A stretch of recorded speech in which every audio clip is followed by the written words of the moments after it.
Hello and welcome to Newsclick. Today we have with us Shehla Rashid, ex-Vice President of JNU-SU and political activist, and we will be discussing with her the issue of the Kathua rape incident, the politicization of it, the communalization of it, as well as what her experience has been in talking about the issue and in responding to the issue. So welcome, Shehla. Thank you.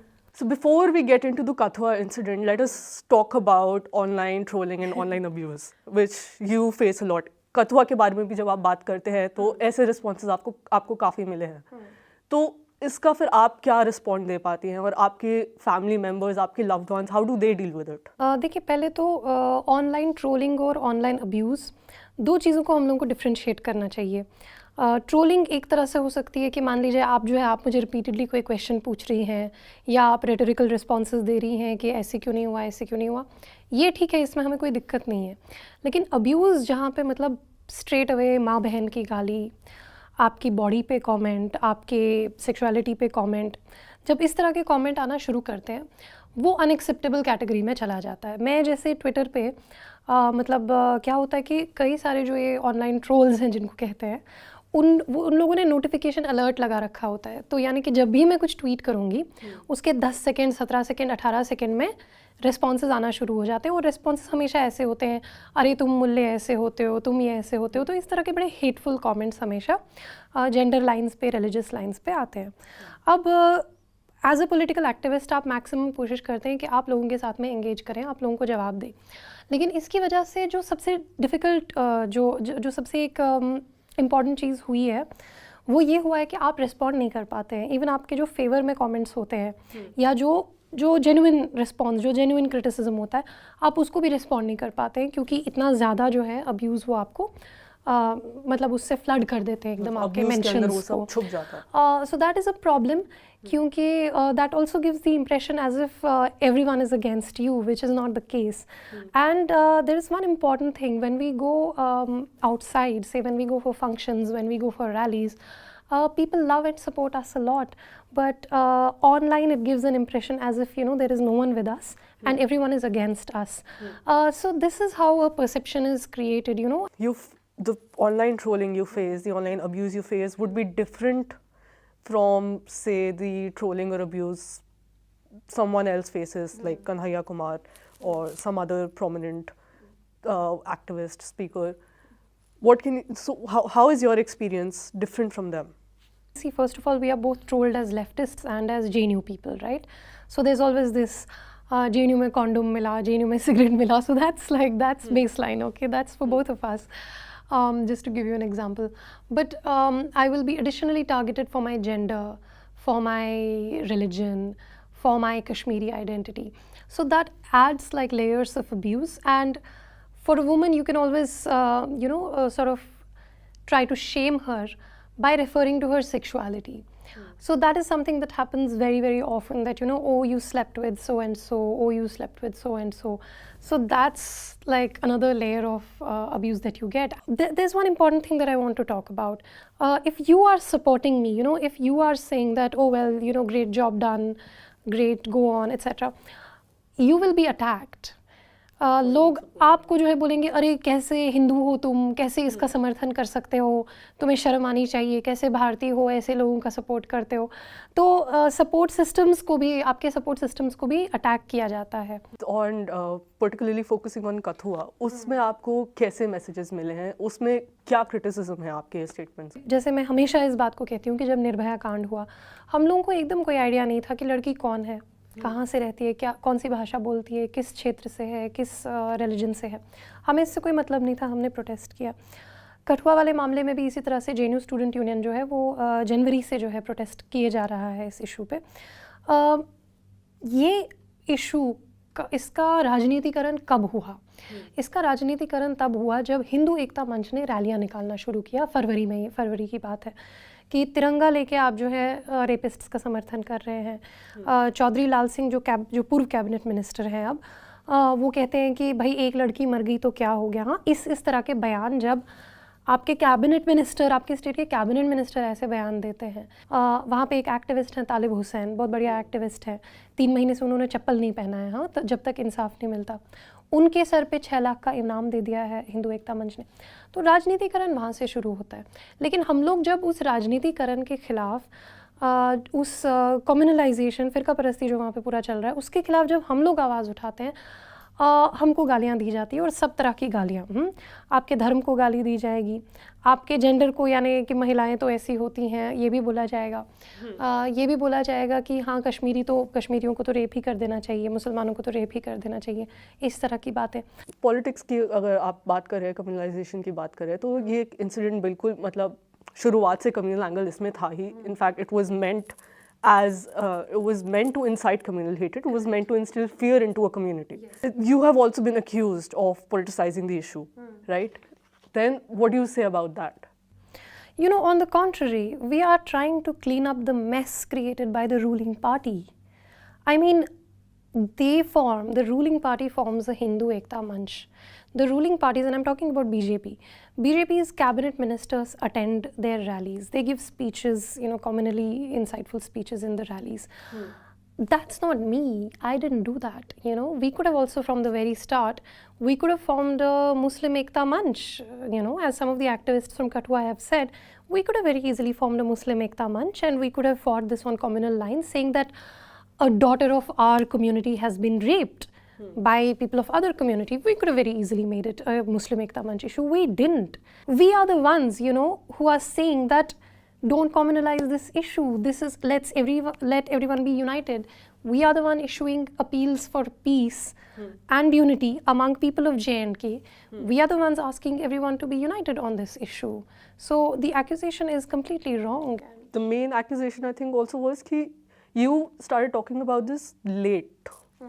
When the whole hue and cry in the media broke out, only then you also picked up the issue. That is one of the accusations which has been the strongest one. So in response to that, I don't mean to do like one-upmanship on this. I mean, first of all, the issue was obviously first raised by the local activists, It was raised by the locals. I mean, honestly, I have grown up in J&K, okay? And honestly, when the issue first came to light, I mean, there were protests by JNU Student Union, etc.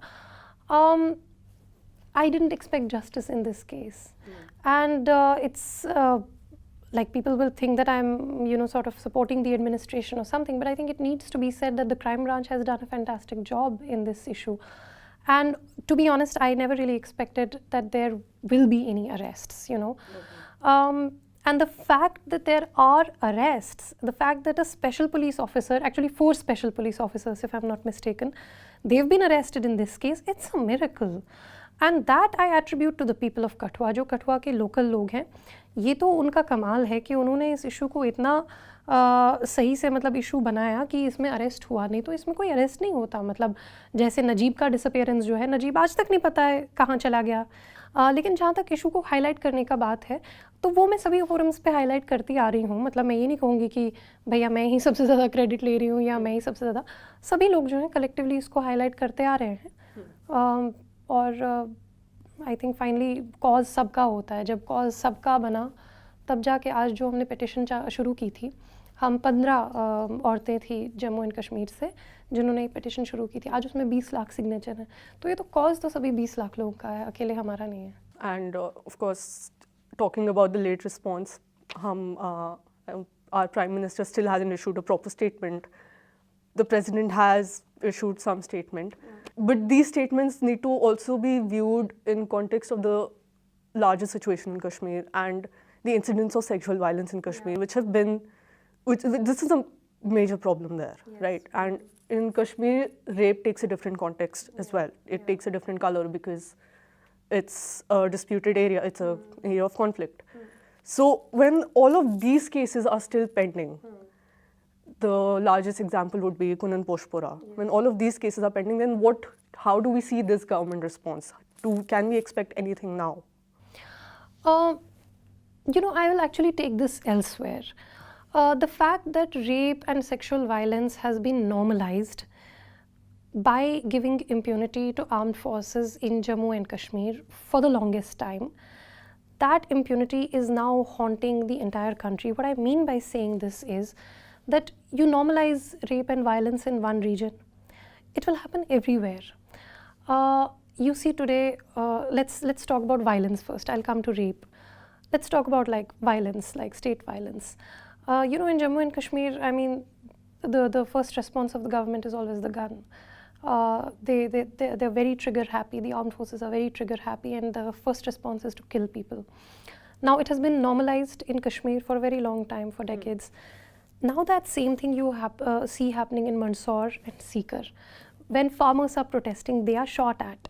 When SSC aspirants are protesting, you know, and they are pro-government, they are pro-Modi, they are being shot at with fire, these tear gas shells, right? So this normalization of violence, when it becomes normalized in one part of the country, it won't remain confined to that part of the country. It will be everywhere. Now, for the longest time, people in Jammu and Kashmir have been raising this issue that, and during the Nirbhaya movement, this was one of the very prominent demands, if you remember, that even under AFSPA, you don't have to give impunity for rape, you know, because rape cannot be in the line of duty. Now, AFSPA says that for acts committed in the line of duty, sexual violence cannot be in the line of duty. So this AFSPA, Armed Forces Special Powers Act, it's a racist law which gives like absolute powers to kill and rape and do whatever to people in Kashmir and the Northeast. So it's basically a racist law. Now, what happens is this question of impunity. How does impunity work? So, for example, this has been impunity has been normalized in Jammu and Kashmir using AFSPA, but that I feel, it's just my theory, that I feel is now spreading to other parts of the country. You see the Kathua incident. In a sense, it is about impunity because these people who are rape accused, they have cabinet ministers rallying for them, right? They have state support. Tomorrow, I won't be surprised if they walk free, because today, if you see, Asimanand walks free. Why? Because he has government support, and I was asked to go soft on them. This Maya Kodnani, she walks free. Tomorrow, it will be Kathua rapists. They will walk free. Judge Loya case, we've seen how how there's like absolutely no intention to even investigate the case. So this is what I mean by political impunity. Similarly, Pehlu Khan's killers, today they are free. That's because there's a pattern. Now, coming to the pattern, what is the pattern? When the Dadri lynching happened, Sangeet Som, a BJP leader, he, some people were arrested in the Dadri lynching case, and he kept asking that they should be released. Similarly, in the Kathua case, when the arrests were made, Chaudhry Lal Singh kept saying that these people, our boys should be released, or our boys should not be framed. You know, that's what Hindu Ekta Manch kept saying. Similarly, when Dadri lynching accused Ravi Sisodia died in custody, Union Minister for Culture Mahesh Sharma went and gave him a tricolor funeral. Similarly, here Hindu Ekta Manch carried tricolor. So it's the same pattern, it's the same language कि हमारे लड़कों को मत frame करो, हिंदुओं को मत frame करो, हिंदुओं पे अत्याचार हो रहा है, हिंदुओं को जो है गलत तरीके से फ्रेम किया जा रहा है. ये एक ही भाषा है, एक ही रणनीति है इन सभी केसेस में. अगर आप देखें तो इम्यूनिटी जब एक जगह नॉर्मलाइज होगी, जब जम्मू एंड कश्मीर में आपने इसको एकदम नॉर्मलाइज कर दिया कि हाँ ठीक है, जो सिक्योरिटी फोर्सेस हैं अगर वो out of the line of duty जाकर सेक्सुअल वायलेंस भी करते हैं, कोई प्रोसिक्यूशन नहीं होगा. जब आपने इसको एक बार नॉर्मलाइज कर दिया, ये पूरे देश में नॉर्मलाइज होता चला जाएगा. तो कभी कभी हमें लगता है कि पूरे देश का सवाल एक है और कश्मीर का सवाल अलग है, लेकिन एक्चुअली बहुत जुड़ा हुआ है.